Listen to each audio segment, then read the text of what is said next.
ఈరోజు ఆ రోజు 125 అడుగుల విగ్రహం పెట్టినప్పుడు మాట్లాడినటువంటి ప్రతి నాయకుడు కూడా ఈ కేసెస్ ఇలా ఎత్తివేస్తే రేపొద్దున మా బిడ్డలకు మేము ఏం సమాధానం చెప్పాలండి, మా ఆత్మగౌరవానికి ఏ సమాధానం చెప్పాలి?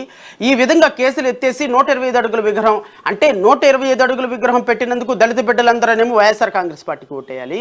ఈ ఓట్లన్నీ తీసేసి ఈ కేసులన్నీ తీసేసినందువల్ల మిగతా కమ్యూనిటీల ఓట్లు కూడా వైఎస్ఆర్ కాంగ్రెస్ పార్టీకి రావాలి. అంటే విగ్రహం పేరు పెట్టడంలోనూ రాజకీయం, పేరును మార్చటంలోనూ రాజకీయం, విగ్రహం పెట్టడంలోనూ రాజకీయం, కేసులు పెట్టడంలోనూ రాజకీయం, కేసులు ఎత్తివేయటంలోనూ రాజకీయం.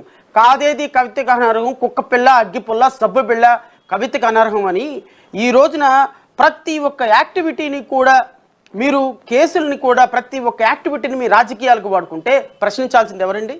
తెలుగుదేశం పార్టీ కాదా? ప్రశ్నించాల్సింది ఎవరండి? జనసేన ప్రభుత్వం కాదా?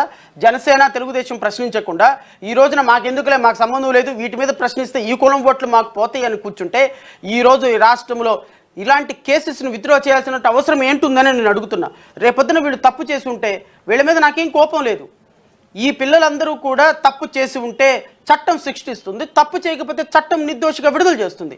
ఇలాంటి కేసెస్లో మీరు ఈ విధంగా మొదటిలోనే కేసెస్ విత్డ్రా చేయటం వల్ల రేపొద్దున వీళ్ళు ఈ విధంగా యాంటీ సోషల్ ఎలిమెంట్స్గా రేపొద్దున ఇంకొక కార్యక్రమానికి వెళ్తే ఈ రాష్ట్ర ప్రజల లా అండ్ ఆర్డర్ ఏమవుతుందని ఆలోచించుకోవాల్సిన బాధ్యత లేదా? అంటే మీ రాజకీయాల కోసం అంబేద్కర్ను వాడుకుంటారా? మీ రాజకీయాల కోసం అంబేద్కర్కు జరిగిన అవమానాన్ని ప్రశ్నించకుండా ప్రతిపక్ష పార్టీలు ఉంటాయా? జై భీమరావు భారత్ పార్టీ అలాంటి పార్టీ కాదు సోదరులారా. దీని మీద నేను హైకోర్టులో ప్రజా ప్రయోజన వాద్యం వేశాం. ఖచ్చితంగా అది రాబోయే 2 రోజుల్లో హైకోర్టులో హియరింగ్కి వస్తుంది.